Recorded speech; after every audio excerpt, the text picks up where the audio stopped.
Till. Good evening to everyone. Welcome back to the Motorenhalle with our disconnected video series. So we are not visible at the moment because we want to come in like a little surprise. Yeah. And this is not disconnected, but really connected to the topic we are going to talk about tonight. Yes, and I think we should sit a little bit more comfortable now, and then we can explain what we are both wearing actually. So let's do that.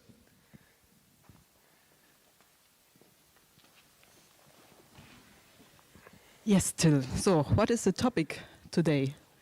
The topic today is called the aesthetic trap, which is an aspect of artistic production seemingly referring to topics you would expect to be in the discussion of this work because you have the idea to understand what the work is dealing with.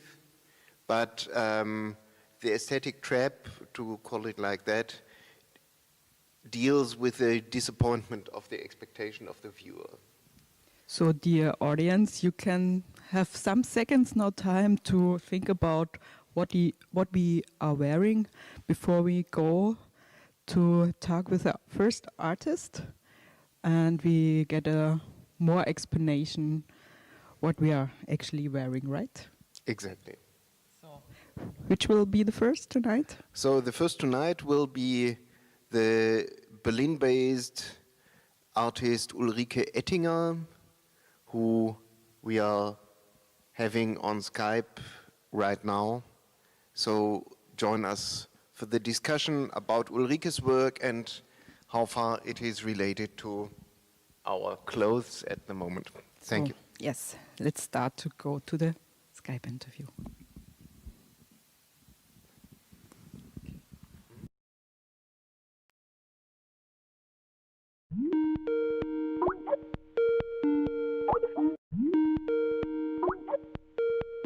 Okay, so welcome to Ulrike Ettinger from Berlin, who is now with us for a Skype talk about her work, but also about the topics she's referring to.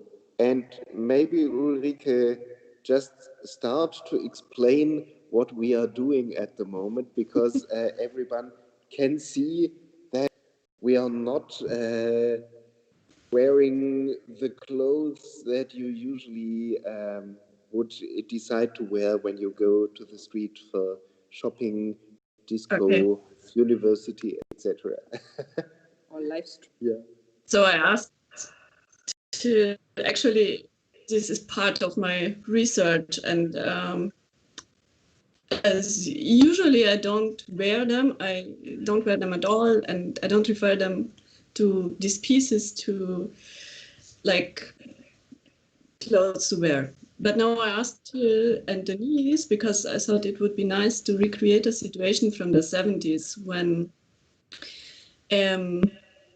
some in the Japanese television, so the women who presented the news were wearing for a couple of days these blouses. We don't know what exactly if they were old or new ones from the 70s, like mine, which is modernized and produced in series and not by hand in the village. And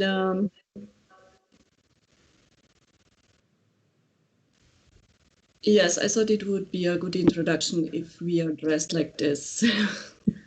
Of course, as the background of this situation from the 70s is the very nationalistic politics of the regime in Romania, and at the same time the exploitation of so-called folk art or folk dress by the state, by the socialist state. And so the state had a very huge exploitation of this. Like, for example, the blouse I wear was sold in the country, but also outside the country, and it fitted together with like, let's say, the clothing of the hippies or the counterculture, but was also part of the whole 70s lifestyle. So when people were wearing folkloristic attire, and to go back to the aesthetic trap, so I recreated in my work a kind of vestimental objects which refer to these blouses, but which are different. We don't have them here, but they will be part of the exhibition. And in exhibitional context, I use them because they have this very folkloristic and somehow exotic appearance, and I use them as a trigger in the hope that the viewer will engage also with the topic or with the debates behind. So yes, but on the other part, you can view them as an object where, so there is a huge aesthetic value attributed to these objects. And but if you look at the politics from the 70s and 80s of the Romanian state, you can see that it always was. So it also included and excluded some other people. Yes, I think, well, at the moment the connection seems to be stopped somehow. I don't know if you hear me, Ulrike. But in fact, I also think that these blouses, folk art, seeming to be folk art blouses, are hybrids in themselves. Did you hear my question right now? I think there was a Yes. short interruption. So one of the works of yours I know go beyond the surface of the beautiful handmade artifact. You discuss how far these Romanian blouses really refer to Romanian cultural identity and history, right? You can say something about that small etymology of Romanian folklore that you developed some years ago.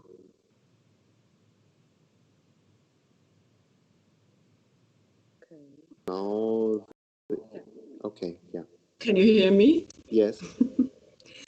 So to make them, to present them as aesthetically very, very valuable,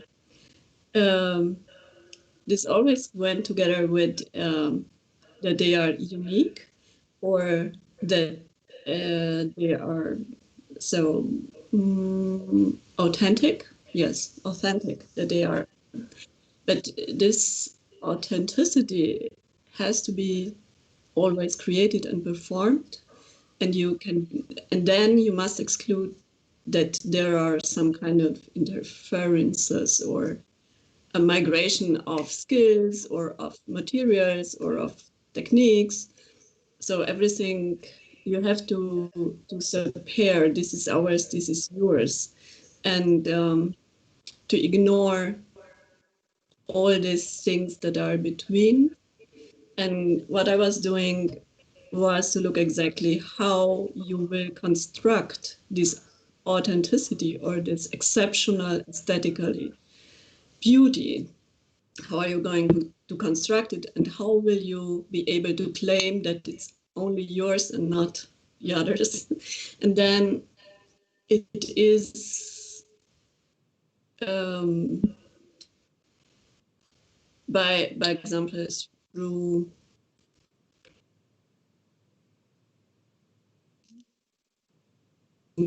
fit into this view of them, so that they belong only to you and not to the other. what I did in the publication you mentioned, it was only to compare from different dictionaries how you can write about the same item. So let's say you write about one piece of this traditional costume, and then you will not mention, you will leave apart the information which says like this migrate from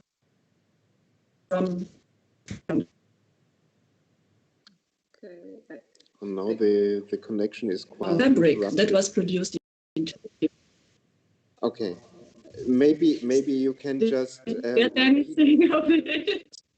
can you just Did you repeat get the last something? 2 sentences, because I think it was broken exactly at the moment when you tried to talk about where the influences came from. Again. And it's interrupted again. I don't know if you So start again or to call again. yeah, should we do the call once more and continue the discussion? Maybe that would make sense. Yeah, I think I will stop the call and will.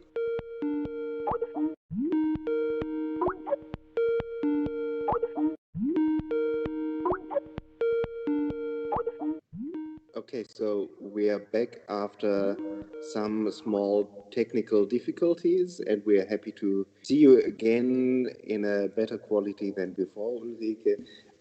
Yeah, so just to come back to the topic about influences within folkloristic, somehow traditional clothing.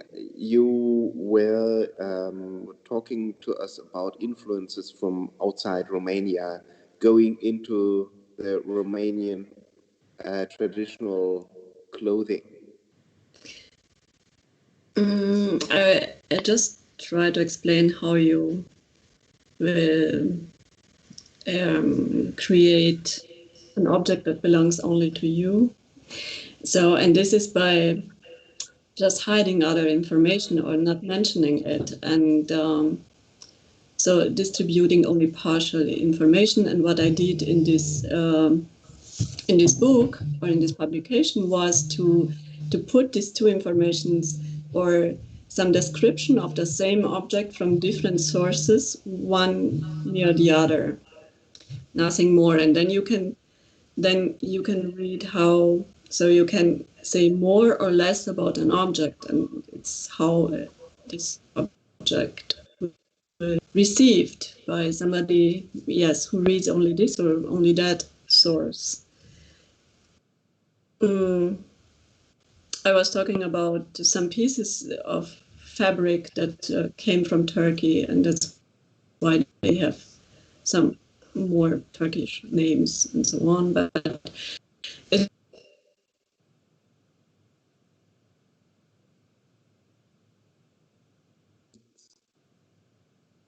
Stopped again at the moment.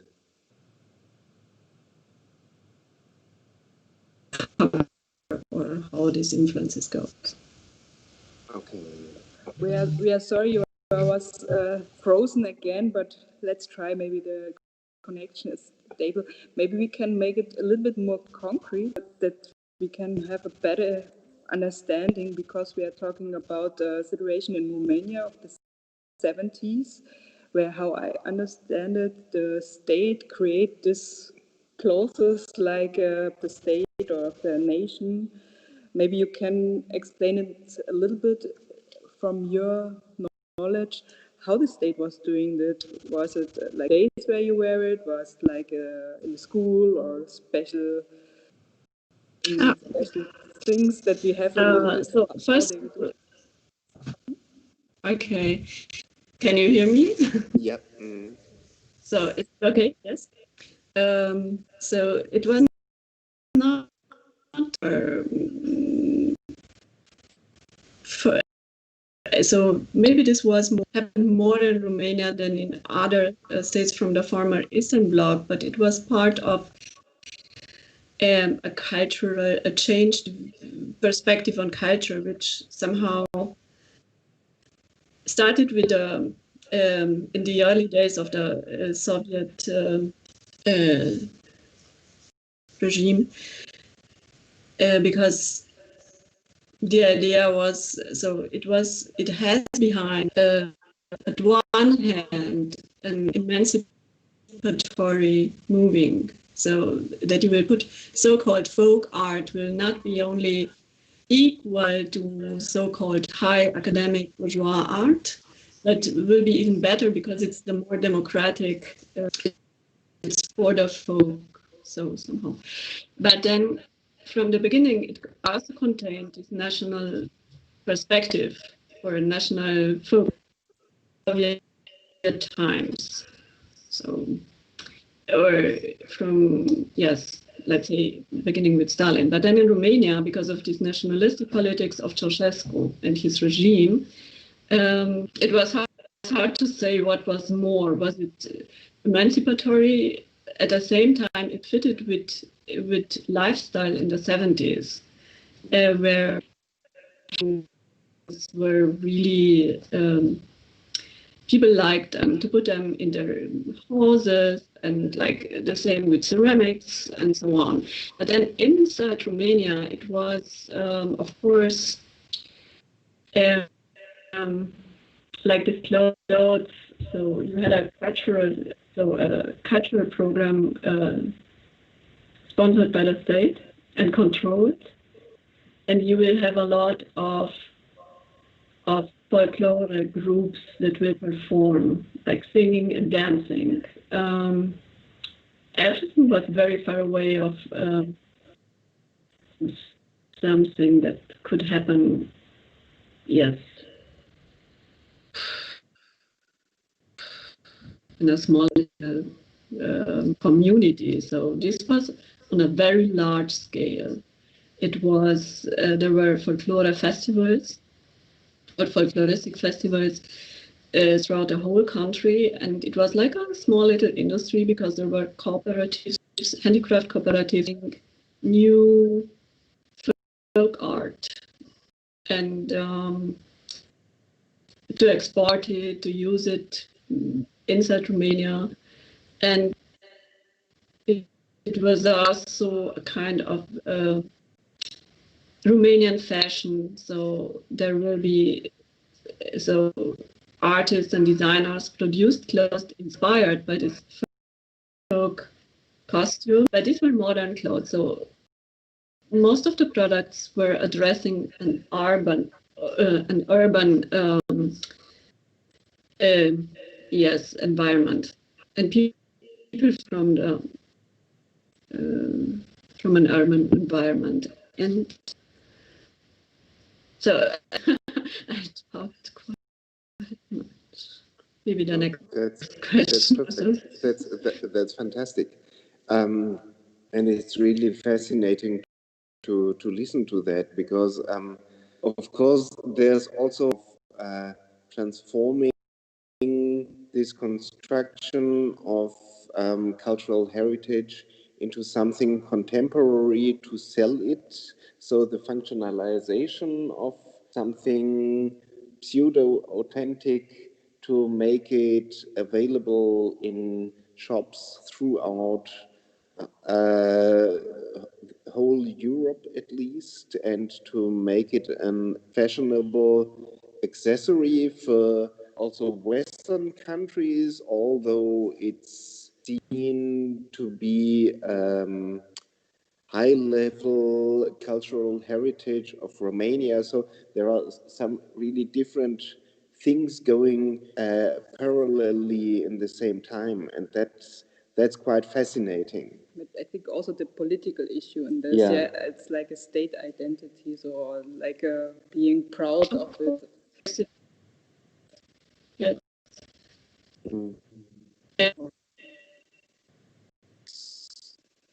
So no, I could not hear you very good. I remember that we were discussing the fact that in Romania, let's call it the selection of types of traditional clothing as a type of Romanian folklore identity also left out some groups of people in Romania and their tradition. So maybe you could also tell us some sentences of, let's maybe call it, all censorship in the selection of traditional clothing. Yes, but this is so I or what you can figure out is that there was a selection. What you so in that time there were produced a lot of books on Romanian folk art were produced and distributed, a huge number of these books, and there you can, of course, you can see certain aesthetically preferences. So it is not so, yes, but it's very hard to talk about this in an abstract. So let me think, what kind of an example can I give you? I thought about the costumes of Sinti, which were, I think, left out of the canon of. There is no.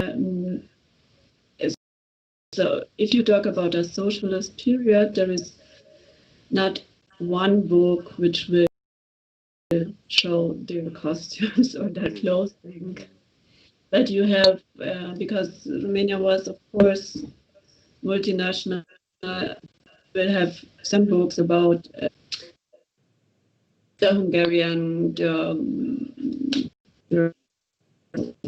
never about Roma people.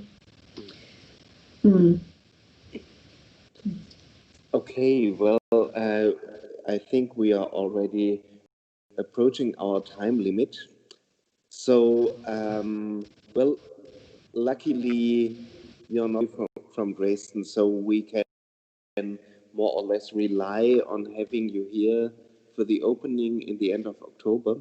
At least I'm that you will be here to be part of the opening, and we're really looking to discussing all these things into depth with you, live from face to face, without any discussions about the quality or strength of digital signal, etc. But yeah, thank you so much for being here now to discuss these things with us, and we are really curious about what you are going to bring to us. Sorry? I was saying thank you, Denise, until that you accepted to wear this clothes. Yeah, well, sure. it was a joy because they are so beautiful, really. Yeah, and it's and maybe for the exhibition we can't do it. So it's nice that we could do it, and that way that we have this show together. So we are sorry that the internet connection was not so nice, but I think we get some very interesting information. So, and I think it's a very interesting topic about creating a state. It's also in the Cold War, like a little bit like a race who has the best culture and things like that. Of course. So and yes, and I think this is maybe an interesting fact, also to understand history of the time. Definitely. Okay, so hope to see you in October. Thank you very much. Okay. Thank you so much. Bye. See you. Ciao. Bye bye.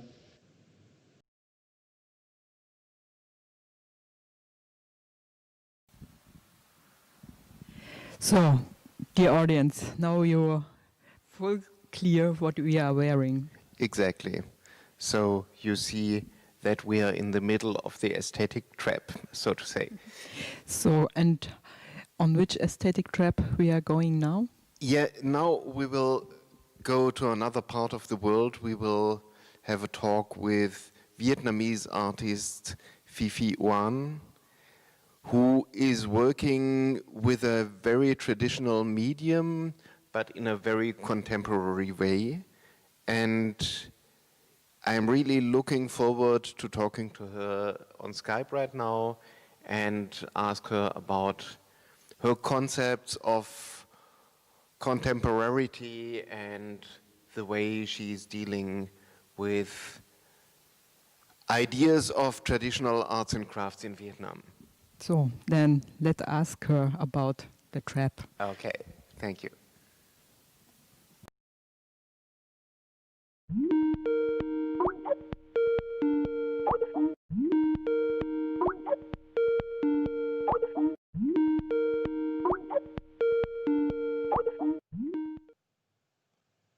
Hi. So Hello. welcome on Fifi to our Skype meeting today, and thanks for joining us. It was not so easy to arrange everything so that we could meet, but we are really thankful that you are here with us now. No, thank you for having me. Maybe you can tell us which time you have in your place. It's 10:14 Yeah. 10:14 p.m. So it's dark here. So it's not the best light to see lacquer, but I'll show you something later. Okay, yes. Well, we did not talk too much about your work in the moderation until now. Um, So it would be great if you maybe start to introduce you also with some information on the work that you do and the technique that you use. Yes. Well, I'm an independent artist, and I have been living and working in Vietnam, in Hanoi for the past on and off for the past 15 years. I now live in Da Nang in the central region. And since I started working here, I've always focused on a medium that's very considered a traditional art medium in Vietnam, which is lacquer painting. Lacquer painting is considered traditional. It's been used for hundreds of years as a varnish or as a medium that it's a resin from a tree that protects the furniture from termites, and it also beautifies people use it mainly to protect furniture and wood, and the interior of architectures to beautify communes and pagodas.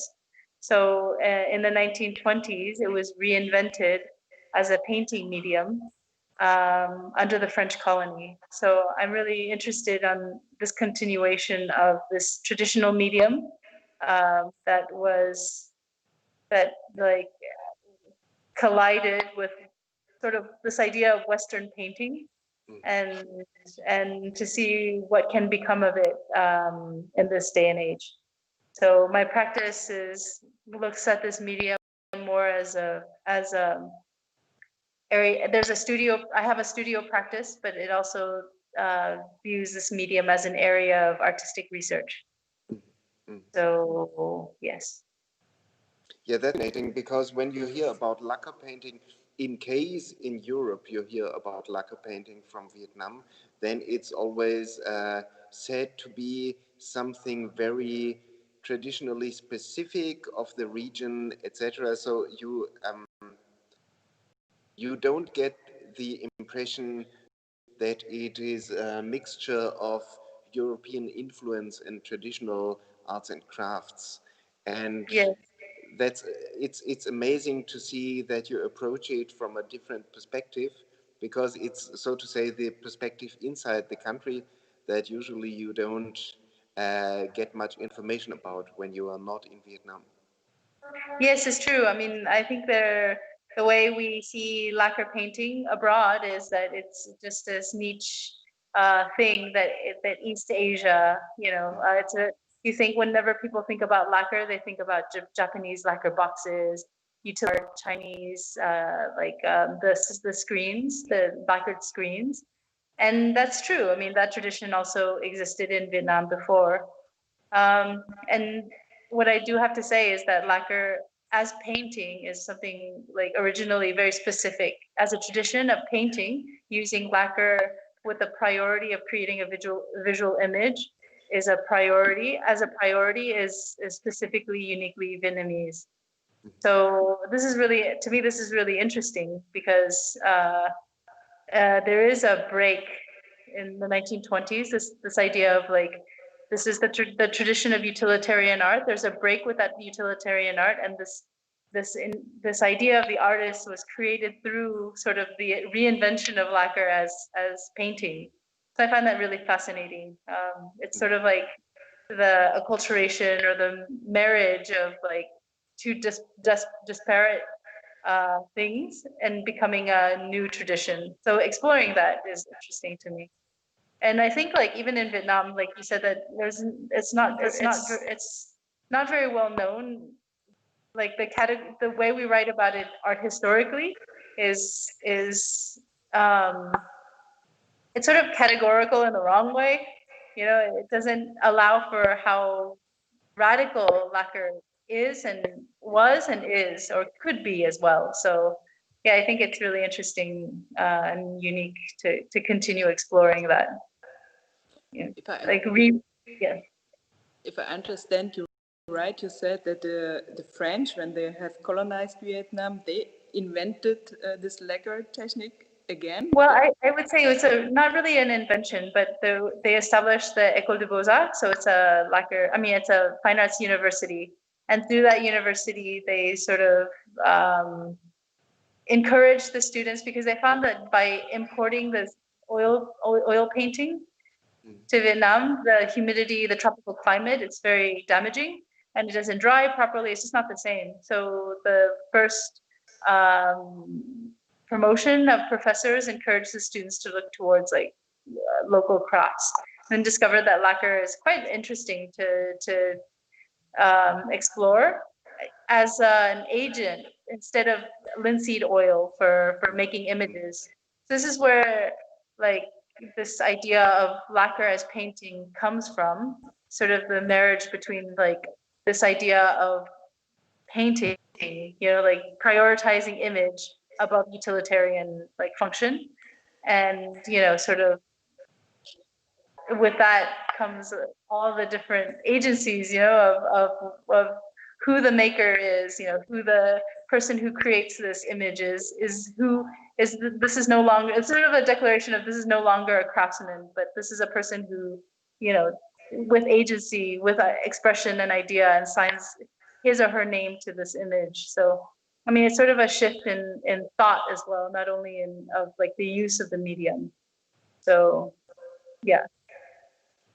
That's quite fascinating, because I think we did not have a comparable shift in a traditional crafts medium here in Germany, in the art academies. We have those, we have the tradition of painting, of course, of graphic, of sculpture, and of course we have those new techniques like performance, like installation, video art, etc.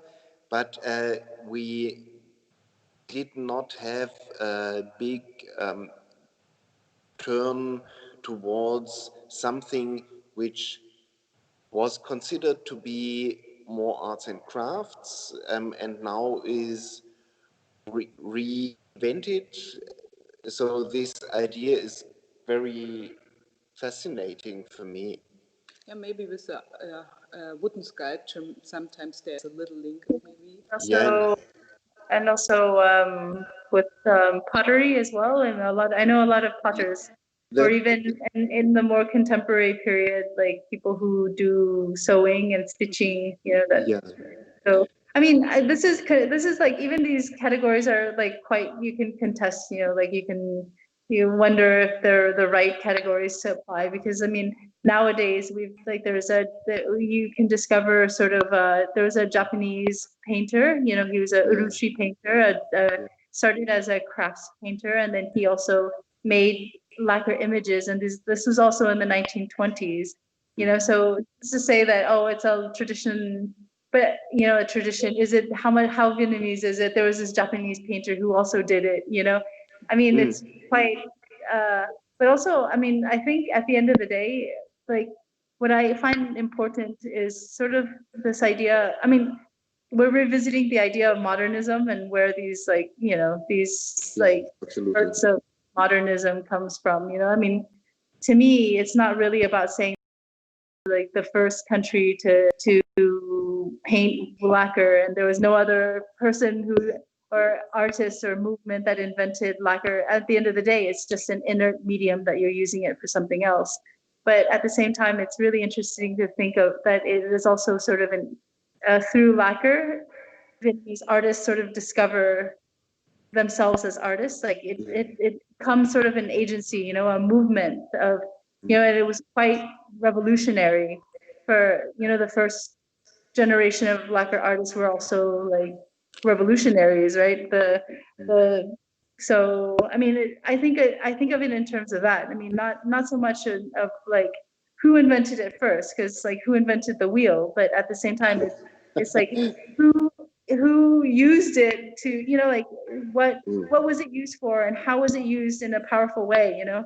And so I think that that's what makes it to me the most fascinating. And also like lacquer in Asia, if you look at the tradition of lacquer, it's always been something very regimented, you know, like even bowls and lacquer objects that you discover during the Han period in China, like have inscriptions of who made the interior of the bowl, the core, and then who created the lacquer and who made the decoration. So all of that is like was created under this guild system, you know. So it's something very controlled by, you know, by, I mean, it's like it's ethereal, the end result. It's like it's a technology that was and must have been protected, like well protected. But in Vietnam, the case wasn't so much like that. It was just, I mean, they call it Sơn Ta. It's like our paint, and there was no other name for it than our paint, and it was used as a glue for boats. So it's like of quite a popular usage. You know, it wasn't something that was so controlled. So artists using it was something so, like, you know, this sort of like this ownership is also very, to me, very interesting. And actually it's like a democratic moment for, you know, it's like a democratization of its usage, I think, in a way, which you have to like think of next to the history of the colony. So I mean, all of these, like this whole conversation is something that should continue to, you know, be unearthed and explored, because it doesn't really fit into any of the categories of art history that we know.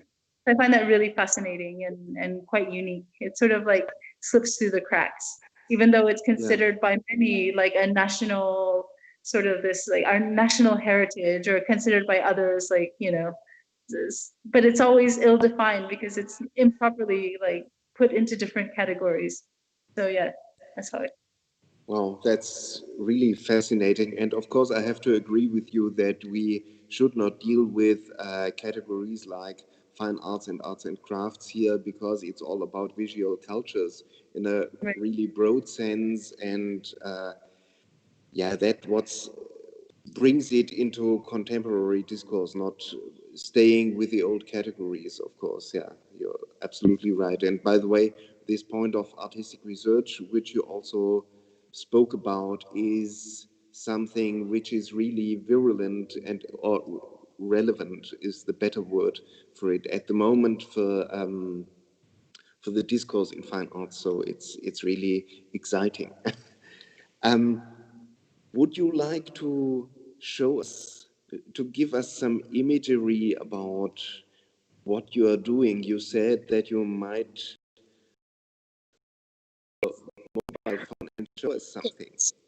Yes. So this is my studio. This is a project I'm starting now. It's a set of parallel couplets. Usually they hang on both sides of altar spaces, but this sort of like reinvention of lacquer is sort of happens at the same time, where Vietnamese language switches from like Han script to Latin script. So there's like a loss of meaning through of what you can read, but also like becoming image. So I'm exploring that. in this one. Okay, Maybe, I'm going to maybe this view from, yes. yeah, exactly. There we go. This is my so the work that this is some of the works that I will hopefully send to you is the iPad pieces. I don't know, it's hard to photograph, but this is one of the maps that I make. They're can you, sorry, it's hard to see. It's hard to see with the gloss. So in my studio, I usually consider my work like the studio part is considered a pictorial installation. So I develop like installations with this medium. So like sort of experiences that you can have. So for this exhibition, it's a sort of like a using the digital device. You know, you have iPad, sort of an iPad piece, and using like the very like deep qualities of lacquer to sort of show, you know, it's a static image, but as you move around it, the way light moves around it changes. So just like using the qualities of lacquer to show movement, you know, and also there's like something like with lacquer painting originally, it was, I mean, before I said it was like a technology that was like highly protected, because now we're very used with digital devices to have something shiny and deep and, you know, but before that shine and depth, like translucent depth, and with the use of gold was something very mystical and spiritual. So something like to be kept, you know, a technology to be kept. So it's like, and it was always involved with this tactile, you always have this tactile quality. So it's nice to show lacquer in a way that you can pick it up like in like a device, you know, and touch it and just hold it and then, you know, put it down again. So I was intending to send you 6 of these, or I think 4, I'm not sure. 6. One set is 6. So it's a 6 that's arranged sort of like a digital device shop, you know, like Samsung or Apple or whatever. So you kind of see, you walk through it and see it. But these are not finished. The only polished one is this one. So this is the other side of my studio. Sorry, it's so dark right now. So it's quite huge studio. Yeah. So lately I've been just doing smaller works. This is another piece that I'm working on. With lacquer, it's hard to explain, but you have to build up the different layers and then sand it away, and you build it up and sand it away. So eventually it captures sort of like a depth that you wouldn't have, you know, with it's sort of, yeah, like a very translucent varnish with a lot of texture. So when you're working, it's not like this, and then when you usually like pour water all over it so you can see like the colors come through, and this is what it's like when you actually like when you finish polishing it. So before, the colors aren't so matte, and this is it when this is it's very, if you touch it, then it's very smooth and flat like a mirror, but then like the textures seem to come from underneath. So yeah, I've always been interested in realism, so it's something I always return to. And I get a little bit hungry when I see it now. But that's really deeply impressive. And I would like to add one sentence to the tablet works that you showed to us 2 minutes before, because I was able to see them in Hanoi in a gallery. And what is crazy about them is that they are very heavy, because the material you use is not the wood that you would expect. Usually you use metal for it, right? Yes. So, I mean, usually lacquer is traditionally created on wood, but for this exhibition, I thought it would be interesting to make it heavier than what you would expect it to be.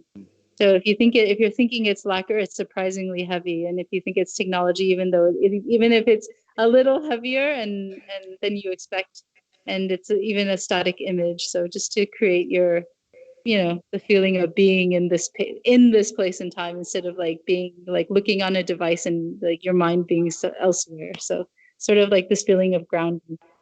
Yeah, so this is another one. It's in like work in progress. You see, like this is sort of like a pixelated image on top of like a Rembrandt portrait. So when you add this is when you polish it, you sort of you take sandpaper and sand it from rough to very, very fine paper. So eventually it has this like, it brings out the shine and the depth. And over time, it even clears up over time and gets clearer and clearer over time. So you'll get more of the detail as you live with it. So it's a medium that's also feels like a living medium, even though it's like you work with it, it's not just like the artist imposing their, there's this feeling of like give and take, and that it in fact is a living medium that will grow despite you. So the resin here, this is the lacquer resin. It's not the color you'd expect. You usually expect like all resins to be as clear as possible, but the color here, it's the color of like molasses, like honey color. In Vietnam, the name for this is cockroach wing. The name is literally translated as cockroach wing. So you see that its color is like translucent. I mean translucent, but it's like golden. So this is what to create the image. This is the glue that binds everything from here. Gold leaf. That's where you get the colors that come through, and silver leaf here, and then aluminum leaf. So that's layered upon like different layers of lacquer mixed with different pigments, which I have here. Some pigments. Whoa. That's amazing. Yeah. Completely amazing. Wow. And there's one last amazing fact about lacquer is that you need high humidity. You need like an atmosphere of high humidity in order for it to dry. So if you don't achieve a certain level of humidity, the paint sort of just, you can work all day and not give it the proper humidity, and it sort of dies. It stays sticky forever. It never catalyzes, so it just never, it's like it dies. So if you don't take care of it properly, or if you paint with it, if you use it to paint in an atmosphere that's not the one it wants, then it doesn't behave at all. So wow. These are two images, like two other iPad images. Mm-hmm. It's fantastic to see that there are things happening which are, well, not beyond control, but you have to know exactly what you do in order to reach the goal, to create a work of art which is stable in the end. I think of it as a relationship more than sort of like the will of the artist on an inert medium, but rather than sort of to me it's a relationship with place. Like it requires this humidity, so it requires a tropical climate. So I'm here. It requires a precise type of processing, so we do that. It requires a lot of time, so we give it that, and in the end it always like rewards you with with half of what you want. But so it's something beyond expectation. So okay, maybe we can see your face now again. Yeah. I'm also curious about your studio. Okay. Yes. So that's fantastic, and we are more than curious, I must say, about your works to be here in October, and of course we really hope to have you here as well. But at the moment, of course, nobody knows how things will develop, if it will be possible for you to travel or not. We'll see. Otherwise, we have to come to Vietnam again. Yes, please do. You must see lacquer in person. I think that's the most important thing about lacquer, that there's no substitute. Like there's no reproduction, digital reproduction, or any other type of reproduction that can like substitute the experience of like having personal contact with it. So. But anyway, in October, some of your artworks, hopefully with you, will arrive in Dresden. So, and then we can see it directly, not in Vietnam for sure, but then we have it here. So we will hopefully host a fantastic artist and his fantastic work here in the Motorenhalle. Great. Yeah. Thank you very much. Okay. So, Bye-bye. Bye bye. Thank you so much. thanks for your Thank time you. and Bye. See you good soon. night for you. Yes. Yes. And thank you so much for going back to your studio to show us all these Sure. amazing works. Okay. Thank you. Ciao. Bye. Bye.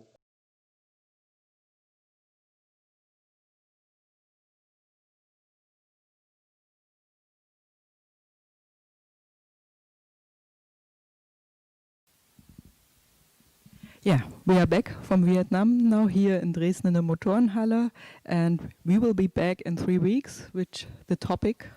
The topic is the migration of things, and we will have some great artists from South America as well as from Europe with connections to the Middle East as well. So be curious and enjoy meeting us again after 3 weeks from now. Yeah, and I think today we are dressed so well, I think we should show ourselves again, and we have... Exactly, and just to give you the opportunity to see a little bit more. A great shirt, and as well a great video maker who is joining us every time for making these YouTube videos. Christian Retsch, thank you so much. Yes. And see you soon, Yeah. after 3 weeks. Ciao. Bye.